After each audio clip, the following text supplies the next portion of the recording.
میں تو امتی ہوں اے شاہ امم، کر دے میرے آقا اب نظر کرم، میں تو امتی ہوں۔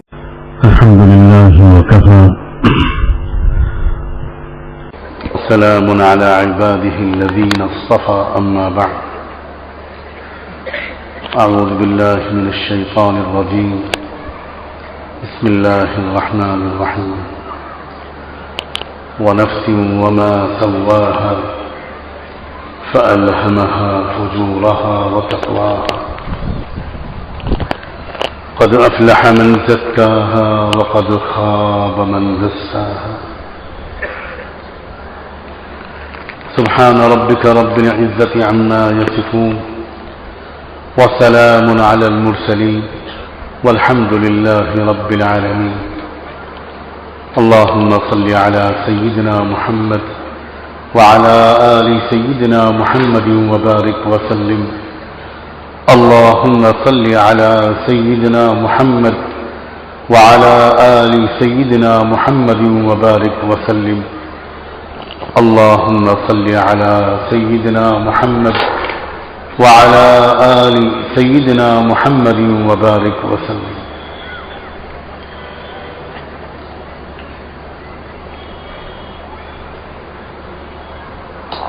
اللہ تعالیٰ نے بے شمار چیزیں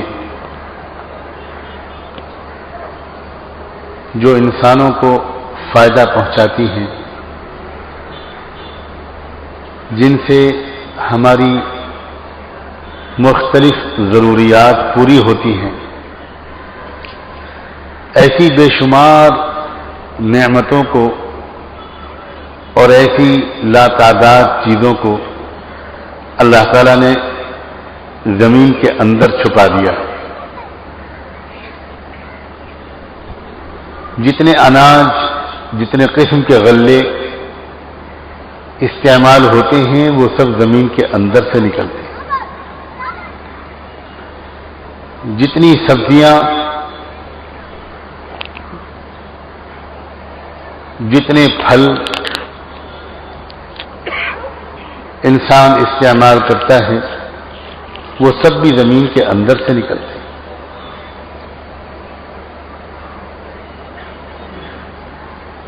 یہاں تک کہ سونا اور چاندی، تانبا اور پیتل، لوہا اور اسی طرح اور بہت سی معدنیات وہ بھی زمین کے اندر سے ہی نکلتی ہے۔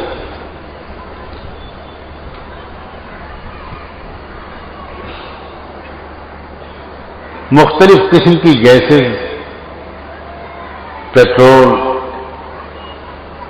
مٹی کا تیل، یہ سب چیزیں بھی جن کی انسانوں کو ضرورت پڑتی ہے وہ سب زمین کے اندر سے برآمد ہوتی ہے۔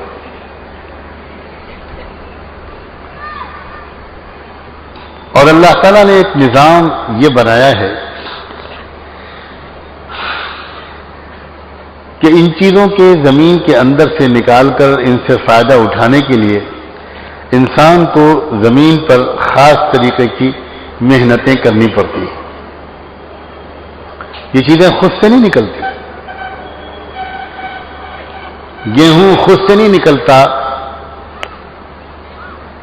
چاول خود سے نہیں نکلتے، پھل یا پھول، جڑی بوٹیاں یا پیٹرول، یہ سب چیزیں زمین کے اندر سے نکالنے کے لیے انسان کو سخت محنت کرنی پڑتی ہے۔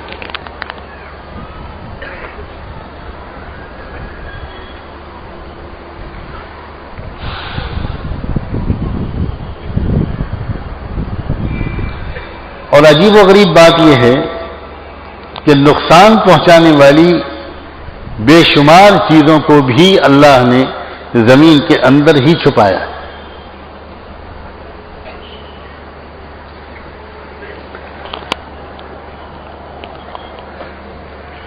لیکن ایک فرق یہ ہے کہ فائدہ پہنچانے والی چیزوں کو زمین کے اندر سے نکالنے کے لیے تو انسان کو محنت کرنی پڑتی ہے۔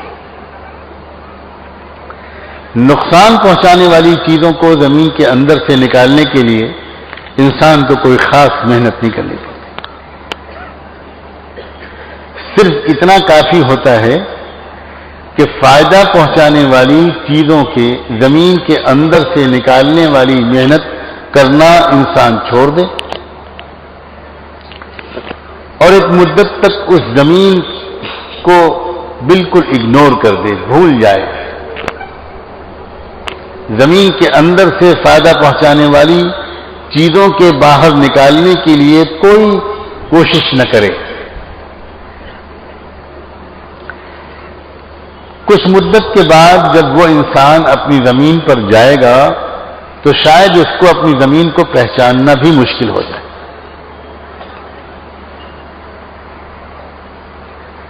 اس لیے کہ وہ دیکھے گا کہ اس زمین پر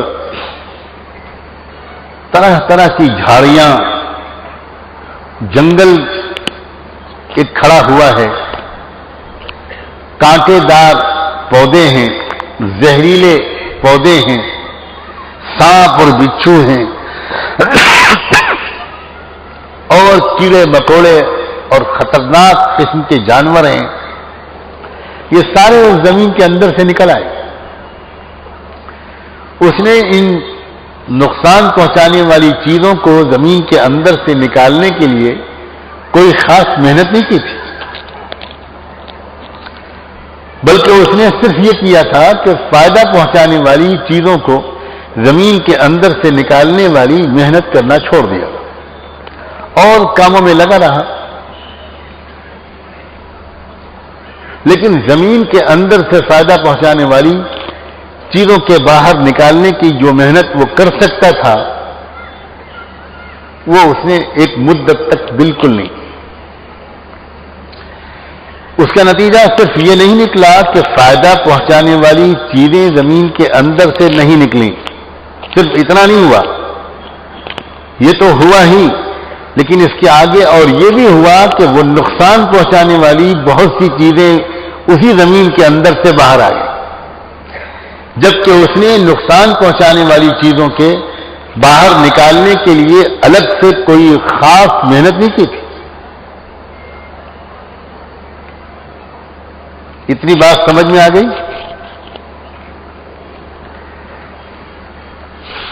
اب تیسری بات،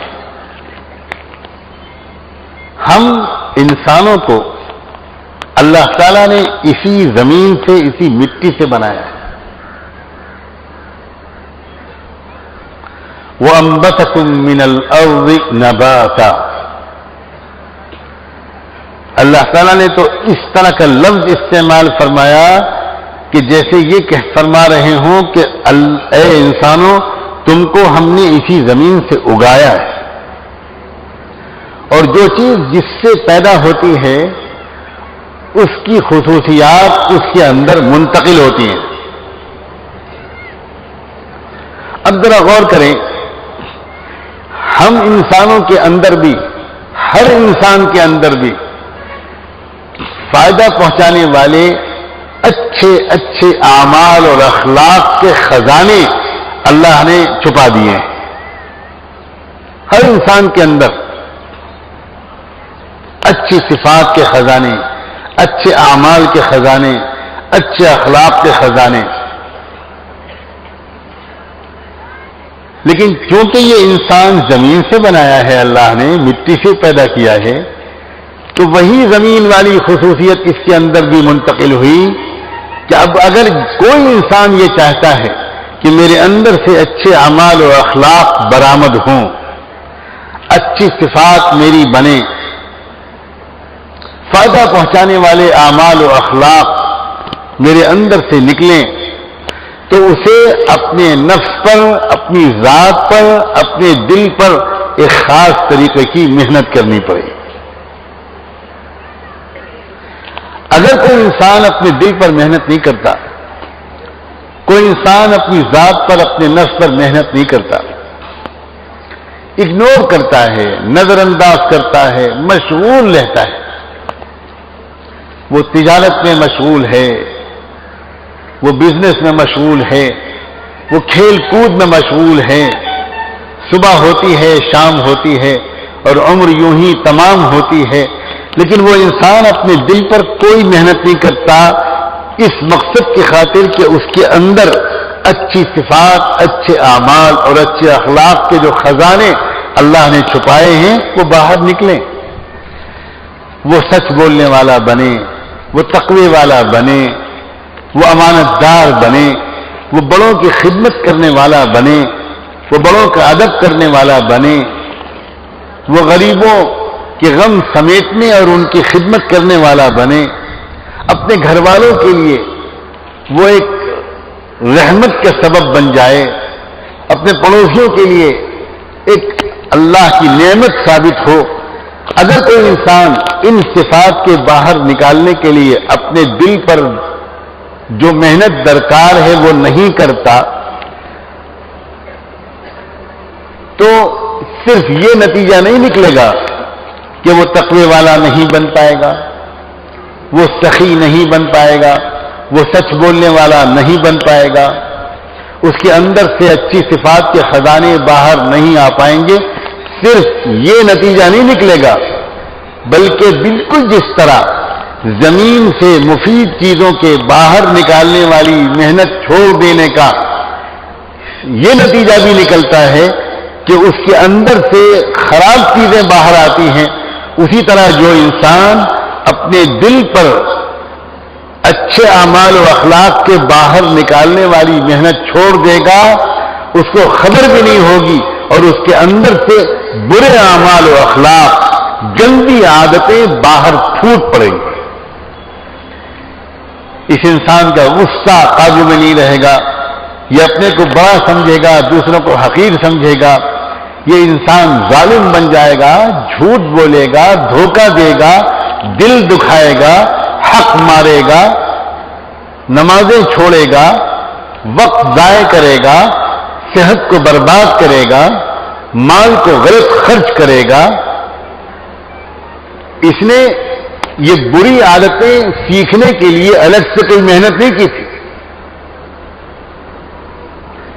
کبھی آپ نے نہیں سنا ہوگا کہ کوئی انسان اس نے اپنی زندگی کا کچھ وقت لگایا ہو اور محنت کی ہو جھوٹا بننے کے لیے۔ کبھی سنا ہے؟ ہمارے یہاں تو نہیں ہوتا، پتہ نہیں تامل ناڈو میں ہوتا ہے کہ نہیں، ہم نے کبھی نہیں سنا۔ یہ بارہا سنا ہے کہ سچا بننے کے لیے محنت کی، نمازی بننے کے لیے محنت کی، تقوی والا بننے کے لیے محنت کی، امانت دار بننے کے لیے اس آدمی نے محنت کی، اللہ کی محبت سے اپنے دل کو آباد کرنے کے لیے اس نے محنت کی، اس نے علم حاصل کیا، اس نے اللہ کو یاد کیا، اس نے اپنی نگاہوں کو قابو میں رکھا، اس نے اچھی صحبتیں اختیار کی، اس نے جان اور مال اور وقت اور زندگی کا صحیح استعمال کیا، خراب ماحول سے وہ بچا، اچھے ماحولوں میں اس نے خوب وقت گزارا، بہت محنتیں کی، اس نے علم کی بھی محنت کی، اس نے ذکر کی بھی محنت کی، اس نے اخلاق بنانے کی کوشش کی، تب جا کر اس کے اندر تقویٰ بنا۔ یہ تو بارہا سنا ہے ہم نے بھی اور آپ نے بھی، لیکن یہ کبھی کسی نے نہیں سنا ہوگا کہ فلاں آدمی نے بے حیا بننے کے لیے بڑی محنت کی تب جا کر وہ بے حیا بن پایا، فلاں آدمی نے زندگی کے کئی مہینے لگائے، زندگی کے کئی سال لگائے اس کام کے لیے کہ وہ ظالم بن جائے، وہ جھوٹا بن جائے، وہ سخت مزاج بن جائے، وہ ماں باپ کا دل دکھانے والا بن جائے۔ کبھی نہیں۔ برائیوں کے سیکھنے کے لیے کوئی محنت نہیں کرنی پڑتی، اچھائیوں کے سیکھنے کی محنت نہ کرنا کافی ہوتا ہے اس مقصد کے لیے کہ انسان کے اندر سے برائیاں پھوٹ پڑیں۔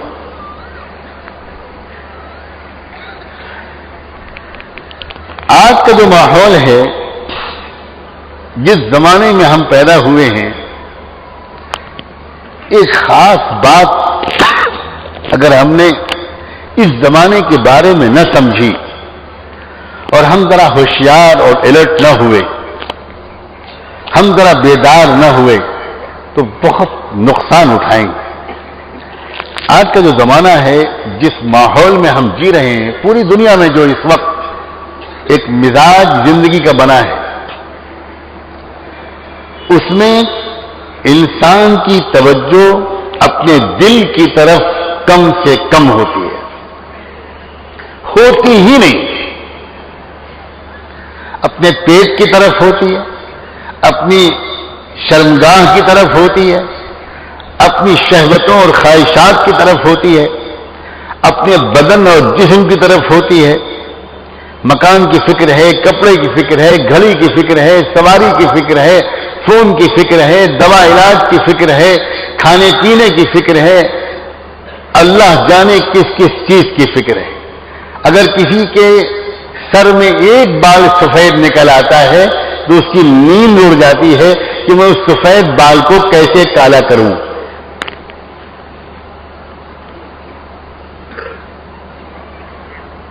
وہ 10 قسم کی کریمیں استعمال کرتا ہے، 15 ڈاکٹروں کے پاس جاتا ہے اور کہتا ہے کہ ایک بال میرا سفید نکل آیا۔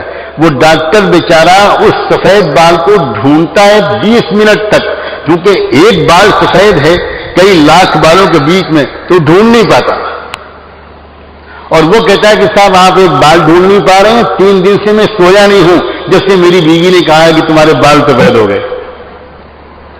عجیب زمانہ ہے، کسی کا دانت ذرا سا ٹیڑھا ہو جائے گر جانے کی وجہ سے تو آئینہ دیکھتے ہوئے گھبراتا ہے، وہ کہیں میرا دانت مجھ کو نظر نہ آ جائے، میں میٹنگ میں جاؤں گا تو میرا تو دل لگا رہے گا میرے دانت میں، میرا دماغ کی پوری توجہ لگی رہے گی میرے دانت میں۔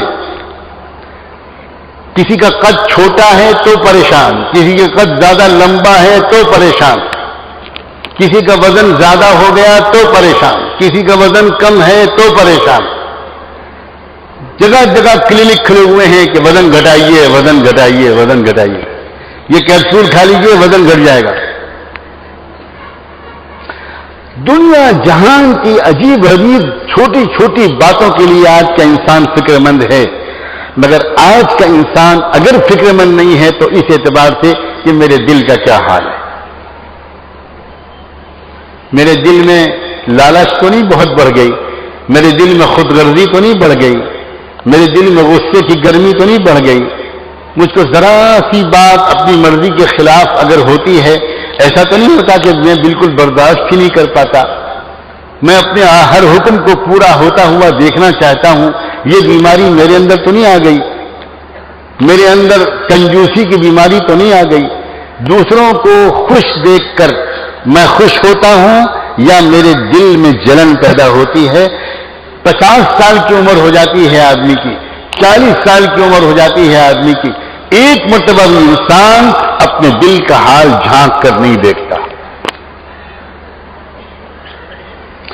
حالانکہ تمام تر جتنی بھی اچھے نتیجے ہیں یا برے نتیجے ہیں ان سب کا تعلق دل کی کیفیت سے ہے۔ ایک انسان اگر اس کا دل خوش ہے، اگر اس کا دل مطمئن ہے، اس کے دل میں ٹھنڈک ہے تو یقین مانے وہ اچھا شوہر بنتا ہے، وہ اچھا باپ بنتا ہے، وہ اچھا بھائی ثابت ہوتا ہے اپنے بھائیوں اور بہنوں کے لیے، وہ اچھا چچا، اچھا خالو، اچھا ماموں ثابت ہوتا ہے، وہ اچھا حاکم ثابت ہوتا ہے، اچھا جج ثابت ہوتا ہے۔ اگر دل کی کیفیت انسان کی اچھی ہے تو جو کام کرتا ہے وہ اچھی کیفیت کے ساتھ کرتا ہے۔ لیکن آج کا ماحول یہ ہے، آج کے ماحول میں انسان سب سے زیادہ جو بھولا ہوا ہے وہ اپنے دل کو بھولا ہوا ہے۔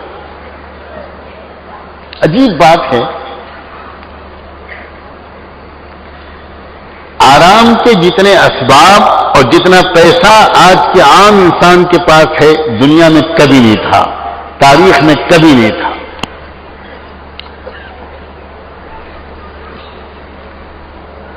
جتنی سہولیات آج کے انسان کے پاس ہیں پہلے کبھی نہیں تھی، لیکن جتنا پریشان آج کا انسان ہے پہلے کبھی نہیں تھا۔ کیا وجہ ہے؟ آپ کسی شخص سے پوچھیں کہ بھائی صاحب آپ تو بہت خوش ہوں گے اس لیے کہ آپ کے پاس تو ماشاءاللہ 2 کاریں ہیں. بس پھر اس کے بعد اگر وہ آدمی سچ بولے گا تو ایسا پھوٹ پھوٹ کے روئے گا کہ آپ کو لگے گا کہ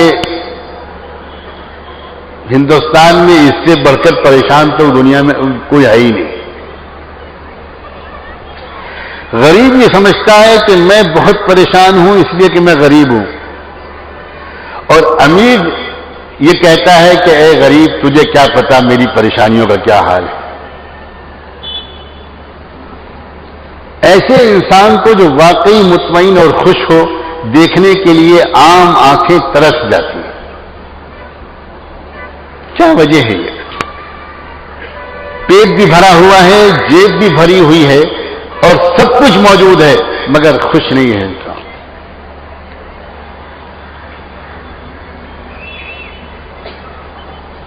ایک بادشاہ سلامت بہت بیمار ہوئے، بہت علاج کے باوجود ٹھیک نہیں ہو پا رہے. کوئی طبیب بلایا گیا باہر سے، اس نے آ کر پوری ہسٹری سنی اور تفصیلی حالات جانے تو اس نے ایک نسخہ لکھا بادشاہ کے علاج کے لیے. اس نے یہ کہا کہ کسی ایسے آدمی کا کرتا ان کو پہنا دیا جائے جو ہمیشہ خوش رہتا ہو تو بادشاہ سلامت ٹھیک ہو جائیں گے. ان کو کسی اور دوا کی ضرورت نہیں ہے، ایک خوش آدمی کا کرتا پہنا دیا جائے. لوگوں نے کہا کہ یہ تو بڑی سستی دوا ہے، ایک کرتا اور وہ بھی بادشاہ سلامت کے لیے. یہ کوئی مسئلہ ہے؟ کوئی مدرسے کے مولوی صاحب کا تو مسئلہ تھا نہیں. بادشاہ سلامت کے لیے کرتے کا مسئلہ تو بہت آسان ہے. بادشاہ سلامت خود بیمار ہیں اس لیے وہ خوش نہیں ہیں تو چلتے ہیں وزیر اعظم کے پاس. وزیر اعظم کے پاس تو بہت کرتے ہوں گے اور ان سے بڑھ کر خوش کون ہوگا؟ تو لوگ گئے وزیر اعظم کے پاس اور ان سے کہا کہ بادشاہ سلامت بیمار ہیں، ان کے لیے ایک کرتا چاہیے، خوش آدمی کا کرتا. یہ بتایا ہے ڈاکٹر صاحب نے، اور آپ سے بڑھ کر خوش تو کوئی ہوگا نہیں. آپ تو جب چلتے ہیں تو سڑکیں خالی کرا لی جاتی ہیں، اس لیے ایک کرتا دے دیجئے بس بادشاہ سلامت ٹھیک ہو جائیں گے. تو وزیر اعظم نے کہا کہ دیکھو کرتے پجامے بنیان سب حاضر ہے، بادشاہ سلامت کے لیے سب کچھ قربان، لیکن اگر یہ شرط ہے کہ خوش آدمی کا کرتا چاہیے تو بھئی میں جھوٹ نہیں بولوں گا، میں بادشاہ کا خیر خواہ ہوں، میں خوش تو رہتا نہیں. ہر وقت مجھے کتنا ٹینشن رہتا ہے کہ میں کیا بتاؤں.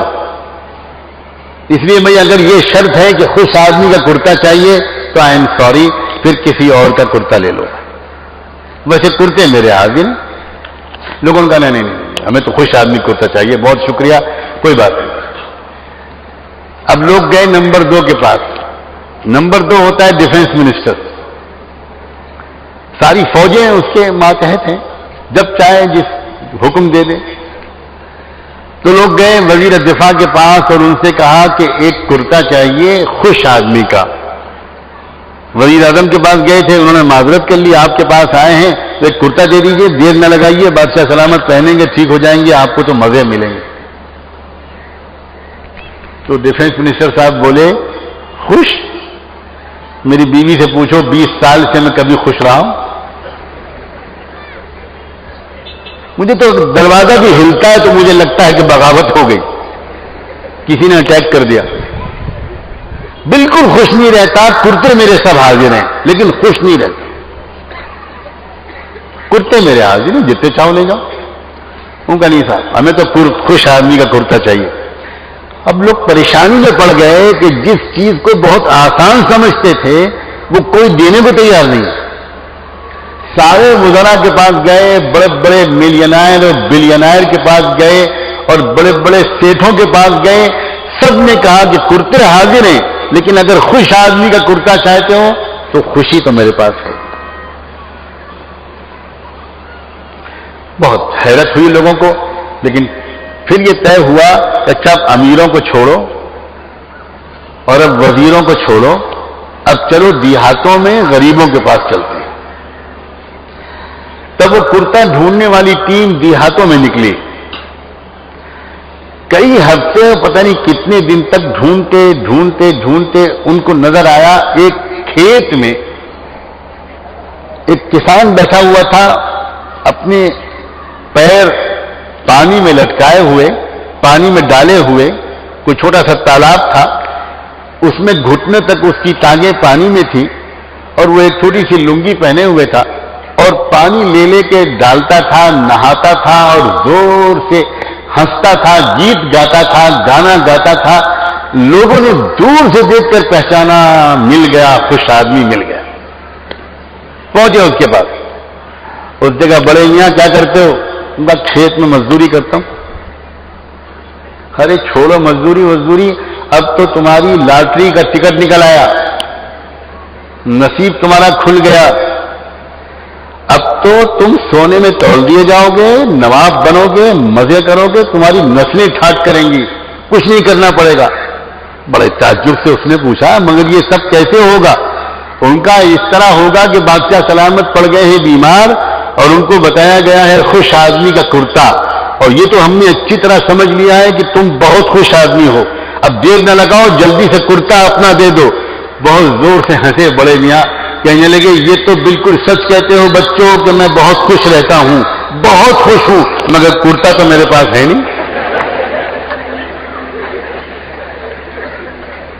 دیکھ رہے ہو، میرے پاس کرتا نہیں ہے، خوش بہت رہتا ہوں، یہ بالکل ٹھیک کہتے ہو، اب بتاؤ میں کیا دوں؟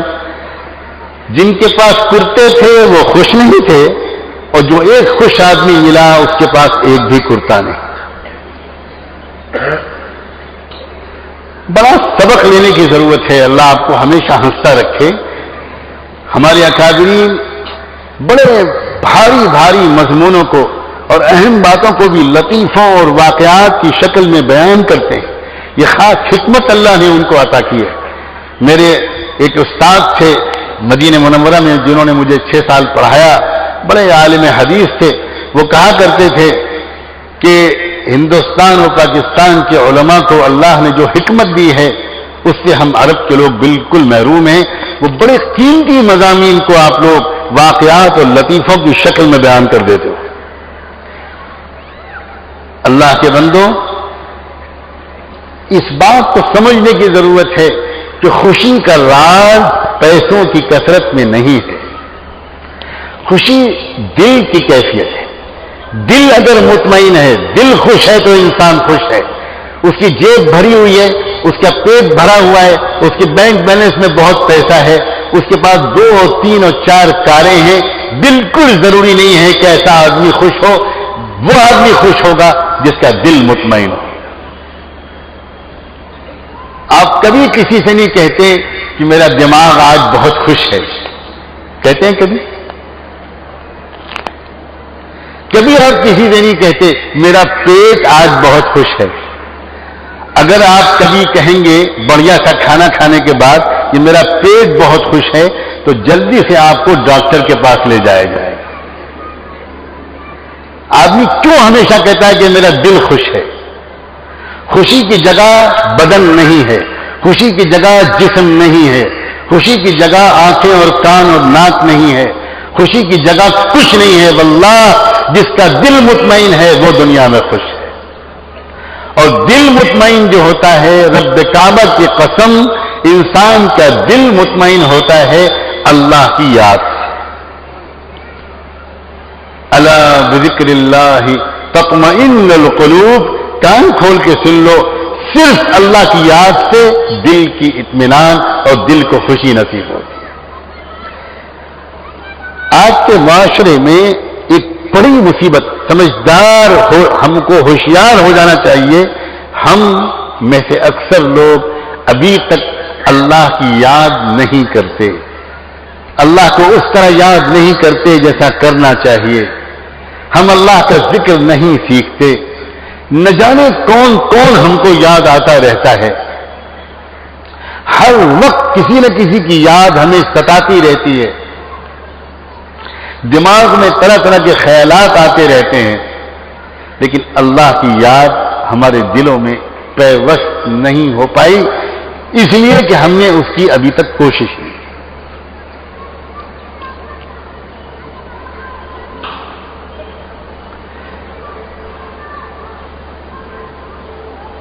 دنیا میں وہ انسان بڑا خوش نصیب ہے جس کو خوشی کا یہ راز معلوم ہو جائے، اور جو اللہ کی یاد اپنے دل میں ایسے رچا بسا لے کہ اس کا دل واقعی خوش اور مطمئن رہے۔ یقین مانے، اگر دل کی کیفیت ٹھیک ہو جائے اور انسان اپنے دل کو اللہ سے جوڑ لے، دل کے تار اللہ سے جڑ جائیں، لو اللہ سے لگ جائے، تو عین پریشانیوں کے عالم میں بھی انسان خوش رہتا ہے۔ یقین مانے، ایک اللہ کا بندہ تھا، محدثین نے اس واقعے کو بیان کیا ہے۔ ابن جوزی رحمۃ اللہ علیہ نے اپنی سند کے ساتھ یہ واقعہ بیان کیا ہے۔ ایک شخص اللہ کا نیک بندہ تھا، اس کا دل اللہ سے جڑا ہوا تھا،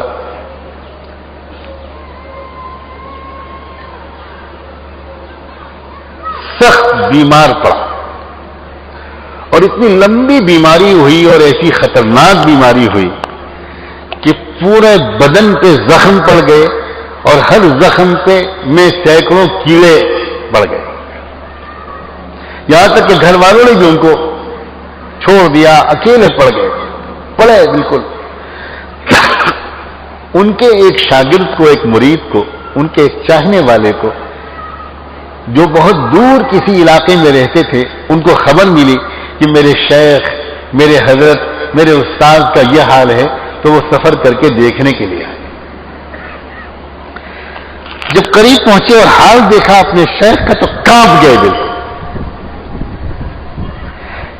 یہ حال کہ پورے بدن میں زخم میں کیڑے، عجیب کیفیت، لیکن جب قریب کھڑے ہو کر غور کیا تو اس حالت میں بھی دیکھا انہوں نے کہ ان کے شیخ کے ہونٹ ہل رہے تھے، وہ کچھ کہہ رہے تھے۔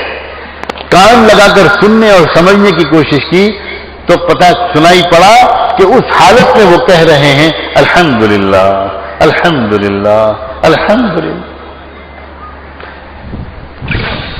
مجسم حیرت بن گئے وہ، یا اللہ، ایسی خطرناک بیماری اور اتنی شدید تکلیف میں یہ اللہ کا بندہ اللہ کا شکر کس بات پر ادا کر رہا ہے؟ ان کی سمجھ میں نہیں آیا۔ وہ سوچنے لگے کہ یہ صبر کا وقت تو ہو سکتا ہے، شکر کا وقت تو نہیں ہو سکتا، یہ الحمدللہ کہنے کا کیا وقت ہے؟ انہوں نے اللہ سے دعا مانگی کہ اللہ میرے شیخ کو شفا دے دے، میرے شیخ کو صحت دے دے، آپ اپنے اس بندے کو صحت دے دیجئے، اس بیماری سے چھٹکارا دے دیجئے، اور اے اللہ اگر صحت مقدر نہیں ہے تو اتنا مہربانی کر دیجئے کہ تھوڑی دیر کے لیے ان کو ہوش آ جائے، میں بہت دور سے آیا ہوں، سلام کر لوں، حال پوچھ لوں، اور ایک خاص بات یہ پوچھنا چاہتا ہوں کہ آپ اس حالت میں الحمدللہ کیسے کہہ رہے ہیں؟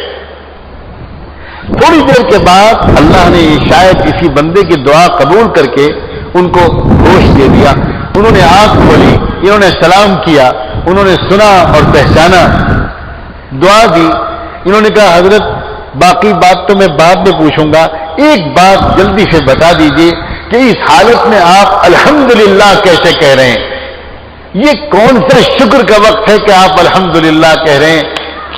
ان کی زخمی آنکھوں سے آنسو کا قطرہ ٹپکا جو لال لال تھا، خون کے رنگ میں رنگا ہوا، اور اس وقت اس اللہ کے بندے نے کہا یہ میرے اور میرے رب کے درمیان ایک راز تھا، لیکن تم آئے ہو اور پوچھا ہے، اور شاید اسی کا جواب دینے کے لیے مجھے اللہ نے ہوش دیا ہو۔ میں تم سے صرف اتنا کہنا چاہتا ہوں، میں اپنے مولا کا شکر اس بات پر ادا کر رہا ہوں کہ اس نے میرے بدن کو بیمار ڈال دیا مگر میرے دل کو تندرست رکھا۔ اگر وہ الٹا کر دیتا، میرے دل کو بیمار کر دیتا اور میرے بدن کو تندرست رکھتا تو میں کیا کر لیتا؟ بتاؤ یہ نعمت ہے کہ نہیں کہ میرا دل تندرست ہے اگرچہ بدن بیمار ہے؟ جس کے دل کو اللہ سے تعلق ہوتا ہے وہ دنیا میں واللہ العظیم جنت میں رہتا ہے، جنت کے مزے چکھتا ہے۔ اس زندگی کو آخرت کا تذکرہ تو کیا، اس دنیا کی زندگی کا اصلی لطف اٹھاتے ہیں اللہ والے۔ اس دنیا کی زندگی کو انجوائے کرنے والے بھی صرف وہ لوگ ہیں جن کے دل کو اللہ سے محبت کا تعلق ہے۔ باقی نہ شعراء، نہ ادباء، نہ بلینائر، نہ ملینائر، نہ حکام، نہ منسٹرز، نہ پرائم منسٹرز، نہ پریزیڈنٹ، نہ فلاں نہ فلاں نہ فلاں نہ فلاں، یقین مانو ہر ایک اوپر سے ہنستا ہوا نظر آتا ہے اور اندر سے روتا رہتا ہے۔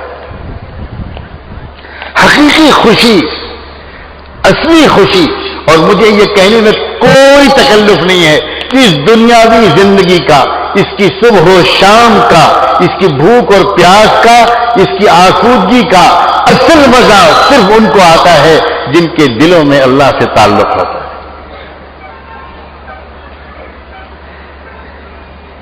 یہ محفل یہاں کیوں سجائی گئی ہے، کس لیے آپ کو یہاں آنے کی دعوت دی گئی یا آپ تک اطلاع پہنچی، آپ شوق میں آ گئے؟ واللہ صرف ایک مقصد ہے۔ الحمدللہ ظاہری اعمال کی حد تک یہ مجمع آ گیا۔ اللہ تعالیٰ ان تمام محنتوں کو قبول فرمائے، مبارک فرمائے۔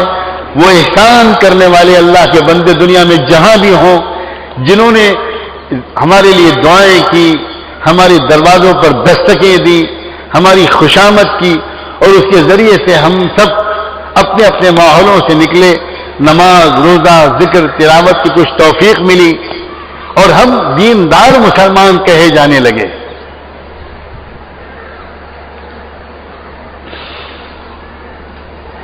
اب وقت آیا ہے اس بات کا کہ ہم ذرا ایک قدم آگے بڑھائیں، ہم ظاہری اعمال کی سطح سے آگے بڑھ کر اپنے دل کی دنیا کو اور زیادہ روشن کریں۔ ایسا نہ ہو کہ صرف ظاہری اعمال ہم کرتے رہیں، نمازیں پڑھتے رہیں، لیکن نماز کا سرور ہمیں زندگی میں ایک بار بھی حاصل نہ ہو، سجدوں کی لذت حاصل نہ ہو، دعا اور مناجات کا مزہ حاصل نہ ہو، اللہ کے لیے اپنا حق معاف کر دینے کی لذت حاصل نہ ہو۔ یہ جو روحانی مسرتیں ہیں، یہ جو روحانی خوشیاں ہیں، اب وقت آیا ہے اس بات کا کہ امت میں ایک عام آواز لگائی جائے، اے لوگوں اپنے ظاہری اعمال پر اللہ کا بہت شکر ادا کرو۔ ہم نماز پڑھنے لگے، ہم 5 وقت کی نماز پڑھنے لگے، ہم حج اور عمرے کرنے لگے، ہم کرتے پاجامہ کے لباس کے عادی ہو گئے۔ اے لوگوں اس پر اللہ کا شکر ادا کرو، مگر تنہا اس سطح پر خیر مت جاؤ، آگے بڑھو، آگے بڑھو، ایسے آگے بڑھو کہ ہم کو اللہ کی ایسی یاد کا سلیقہ آ جائے کہ ہم اپنے کام کاج کرتے رہیں اور دل اس وقت بھی اللہ سے غافل نہ رہے۔ رحمت دو عالم صلی اللہ علیہ وآلہ وسلم جب بیت الخلاء سے واپس آتے تھے تو اس وقت ایک کلمہ ان کی زبان پر سنائی پڑتا تھا، غفرانک غفرانک غفرانک، اے اللہ معاف فرما، اے اللہ معاف فرما۔ علماء نے لکھا ہے کہ آخر اس وقت اللہ سے معافی آپ کیوں مانگتے تھے؟ آپ تو طہارت کا عمل کر کے آ رہے ہوتے تھے، حکم پورا کر کے آ رہے ہوتے تھے، تو اس میں معافی مانگنے کی کیا بات تھی؟ پھر علماء نے خود جواب دیا، اللہ ان کو جزائے خیر دے۔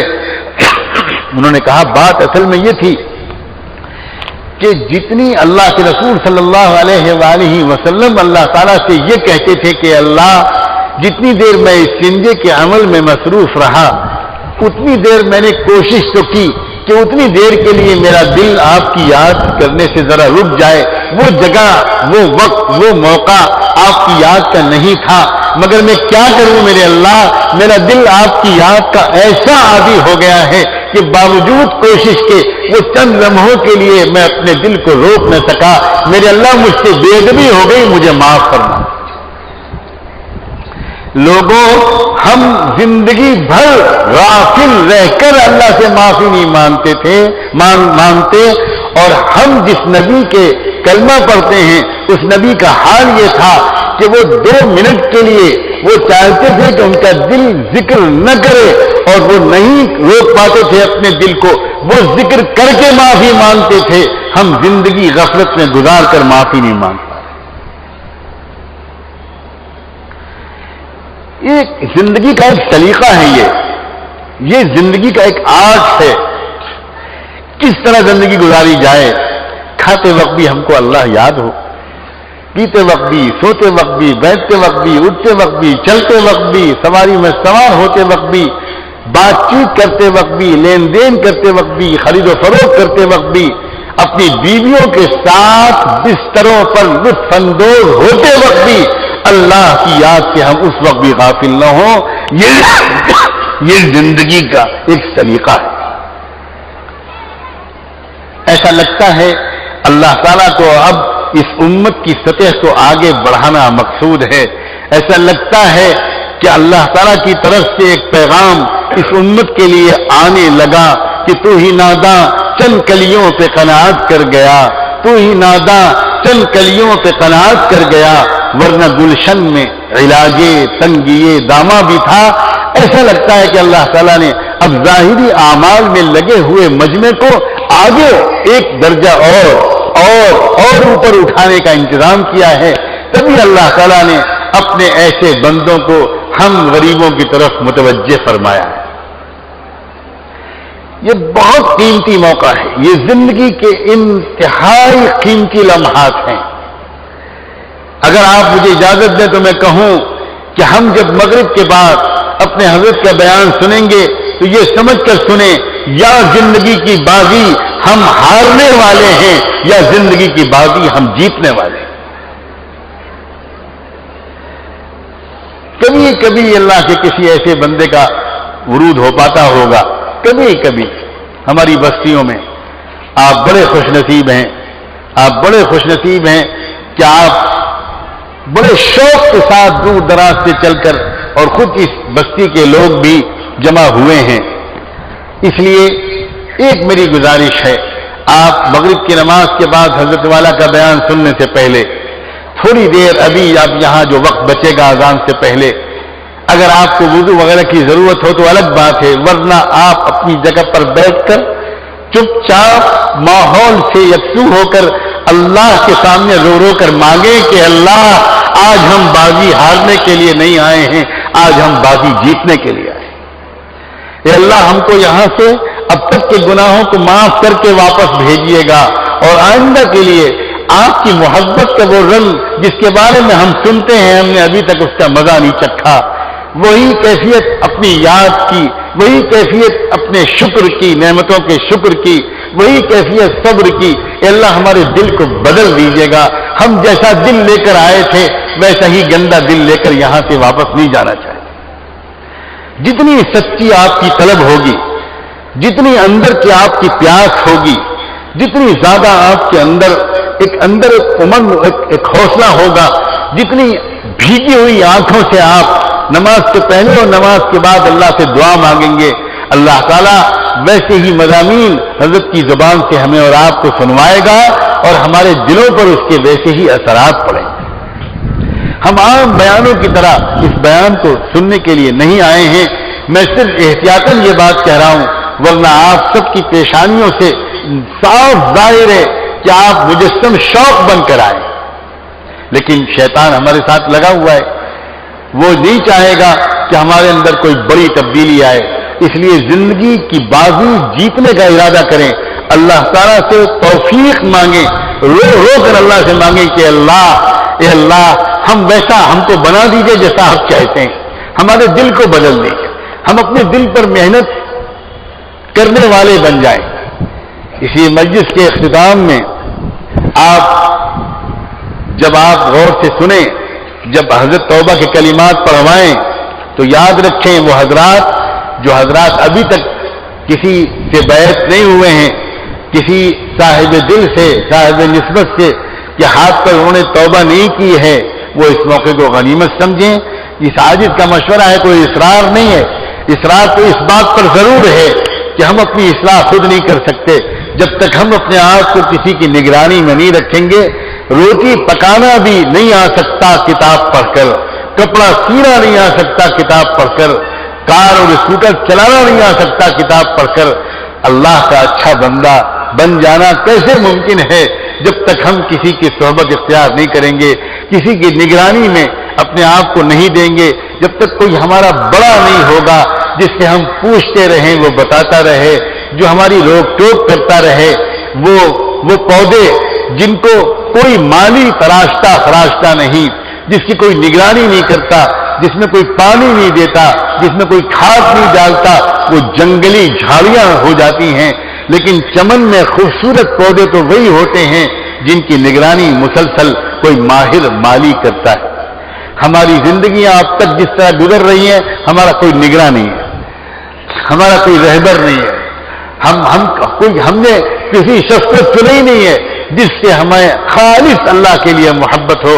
آج ایک موقع ہے، ایک ایسا اللہ کا بندہ آیا ہوا ہے جس سے لاکھوں لوگ پوری دنیا میں اور لاکھوں سے بھی زیادہ لوگ پوری دنیا میں اپنے دل کی اصلاح کروا رہے ہیں۔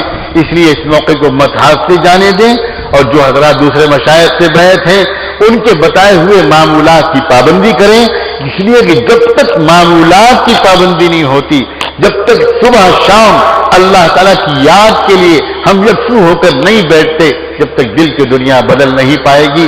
اللہ تبارک و تعالیٰ ہمارے اور آپ کی حاضری کو قبول فرمائے، اور ہم سب کے پچھلے گناہوں کو معاف کر کے اگلی زندگی کو اپنی پسند کے سانچے میں ڈھال دینے کا آج فیصلہ فرما لے، اور اس کے لیے وہ سب کچھ کرنے کی ہم کو توفیق مل جائے جس کا کرنا ہمارے لیے ضروری ہے۔